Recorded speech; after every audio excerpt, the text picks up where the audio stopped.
کوئی بھی دعا ہو، اللہ کی بارگاہ میں جا کے آپ کو مانگنا ہے، رونا ہے، گڑ گڑانا۔ اب آج کل پتہ نہیں کیوں لوگوں کو شوق ہو گیا ہے کہ بڑی لمبی لمبی دعائیں، بڑے مشکل اعمال۔ معصومین نے ہمیں بعض اوقات اس سے روکا بھی ہے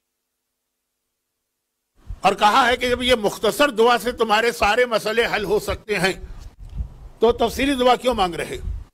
اب یہ کیوں مانگ رہے ہو کہ تشریح میرے اس عنوان میں آنے والی ہے۔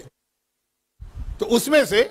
بہار میں علامہ مجلسی نے بھی یہ لکھا ہے اور دیگر کتابوں میں بھی ہے کہ امام کے ایک صحابی کا جملہ ہے کہ میری زندگی کا کوئی مرحلہ ایسا پیش نہیں آیا، کوئی پریشانی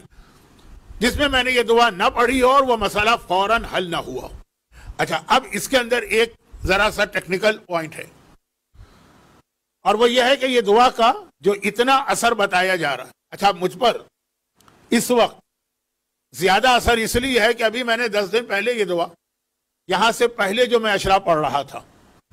اور ابھی کتنے میرے خیال 10 دن ہوئے ہوں، 10 یا 15 دن،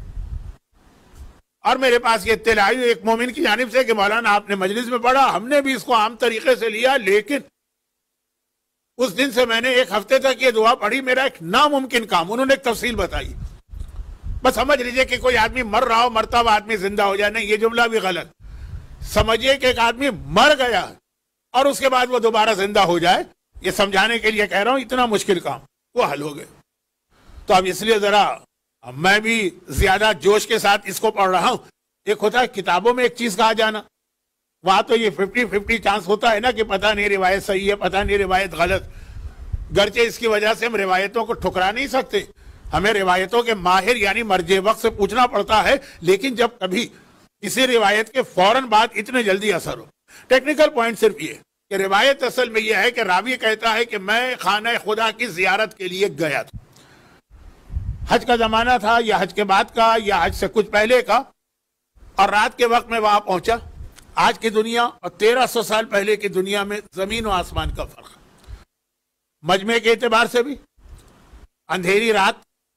آج تو رات کبھی اندھیری ہوتی ہی نہیں ہے، اتنی روشنی ہوتی ہے کہ آپ کو رات کو زیادہ مزہ آئے گا، دن کو زیادہ تکلیف ہوگی۔ تو جب کہ روایت ہے اس وقت رات کے وقت خانہ خدا کے ذہن میں کسی کا ہونا تقریباً ناممکن ہوتا تھا۔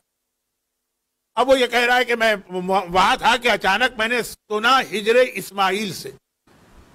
کسی کے رونے کی آواز بھی آ رہی ہے اور ایک مختصر جملہ بھی اس ہجر اسماعیل میں، جسے عام مسلمان حتیم کہتے ہیں، اس کے اندر کوئی شخص سجدے کے عالم میں ہے اور یہ جملہ اس کی زبان پہ آ رہا، اور جب میں اور قریب گیا تو میں نے پہچان لیا، کہہ رہی یہ تو میرے چوتھے امام زین العابدین علیہ الصلاۃ والسلام، چوتھے امام سجدے کے عالم میں صرف ایک جملہ ارشاد فرما رہے۔ پھر جب امام نے اپنا سجدہ ختم کیا، امام کا سجدہ بھی بہت طولانی سجدہ ہوتا تھا، تو راوی نے کہا کہ مولا یہ جو آپ فرما رہے تھے یہ کیوں؟ کہا یہ وہ دعا ہے کہ انسان دنیا کے کسی کام کے لیے بھی یہ دعا کرے گا، اس کا وہ کام فوراً ہو جائے گا۔ دیکھیں وہ روایتوں کو میں نہیں مانتا ہوں، یعنی میں سے مطلب میری حیثیت کچھ نہیں ہے، مراجع جو روایتوں کی پرکھ کرتے ہیں، جس میں اس قسم کے جملے ہوتے ہیں کہ اگر یہ دعا کی تم نے اور کام نہیں ہوا تو مجھ پر لعنت کرنا یا میرا گلا پکڑنا یا مجھ سے آ کے شکایت کرنا، وہ ساری باتیں غلط۔ لیکن امام نے کہا کہ ہر کام، اور راوی کا پھر جملہ تھا کہ میں نے اس کے بعد جس مسئلے میں ہاں مسئلہ ہونا چاہیے، ہمارے یہاں لوگ دعاؤں کو بھی غلط استعمال کیا کرتے ہیں۔ دیکھیے یا کراچی میں ٹیکسی نہیں مل رہی ہے تو دعا اس نے مانگی، یا ویگن نہیں آ رہی ہے جس میں اس کو جانا ہے تو اس نے اتنی اسٹرانگ دعا مانگ لی جو امام نے کہا مردے کو زندہ کر دی۔ ہر دعا کا اپنا ایک طریقہ ہے اس کے استعمال کا، جس کو آپ سمجھیں گے میڈیکل سائنس۔ خلاصہ یہ ہے کہ راوی کہتا ہے کہ جس بڑے مسئلے میں نے یہ دعا مانگی، یہ چوتھے امام کی دعا، چوتھے امام کی صحیفہ کاملہ اٹھا کے دیکھ لیجیے، وہ والی لمبی لمبی دعائیں پڑھنے والا امام معصوم مختصر دعا پڑھ رہا ہجر اسماعیل، اور ابھی کا ہر مسئلہ حل ہوا۔ لیکن میں نے کہا اس میں ایک ٹیکنیکل پوائنٹ یہ تھا کہ یہ دعا چوتھے امام نے ہجر اسماعیل میں مانگی، تو اس کی بیسٹ جگہ تو وہی، کیونکہ دعا میں الفاظ کے ساتھ دو چیزیں اور دیکھنا ہوتی، اوقات، ٹائمنگز، کہ کب کس ٹائم کی یہ دعا ہے، اور جگہ کس جگہ کی یہ دعا۔ کچھ دعائیں ایسی ہیں جن کا کوئی ٹائم نہیں، کچھ دعائیں ایسی ہیں جن کی کوئی جگہ نہیں، لیکن کچھ کے لیے یہ چیزیں ہیں۔ اب ہمارے علماء ایک لفظ استعمال کرتے رجاءً، اس کی میں تفصیل میں نہیں جا رہا ہوں، کہیں سے کہیں چلا جاؤں۔ اس کے بعد اس لفظ کے استعمال کے بعد پھر آپ مثلا شب جمعہ کی دعا شب بدھ بھی پڑھ سکتے ہیں،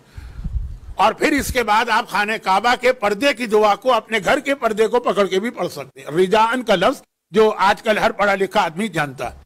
تو اصل دعا تو اس جگہ کی ہے، لیکن وہی انگریزی کا محاورہ some thing is better than nothing, من لم یدرک الکل لم یدرک الکل، مولا کا فرمان ہے اصل میں، جسے پوری چیز نہ ملے تو جتنی ملے اتنی تو کم از کم حاصل کر لے۔ تو چار لفظ یہ دعا کیا ہے؟ آسان ترین دعا ہے۔ راوی کہتا ہے امام سجدے میں کہہ رہے تھے کہ عبدوں کا بے فنائک، مسکینوں کا بے فنائک، فقیروں کا بے فنائک، بس قائلوں کا بے فنائک، فنا مانے دہلیز، دروازہ، چوکھٹ، تیرا بندہ تیرے دروازے تیری چوکھٹ پر، سوال کرنے والا تجھ سے سوال کر، سائلوں کا تجھ سے سوال کرنے والا تیری چوکھٹ پر، مسکینوں کا تیری بارگاہ میں مسکین بن کے آنے والا تیری چوکھٹ پر ہے، فقیروں کا تیرا محتاج ہے تیری چوکھٹ پر۔ بس ایک جملہ، جتنی دیر امام نے ذکر کیا وہ کیا، کیونکہ امام تو یہ دعا کسی حاجت کے لیے نہیں مانگ رہے ہوں گے، لیکن پھر راوی کہتا ہے کہ زندگی میں میرا کوئی مسئلہ نہیں روکا، جب کبھی بھی یہ دعا میں نے سجدے کے عالم میں اپنے شہر میں بھی پڑھی تھی،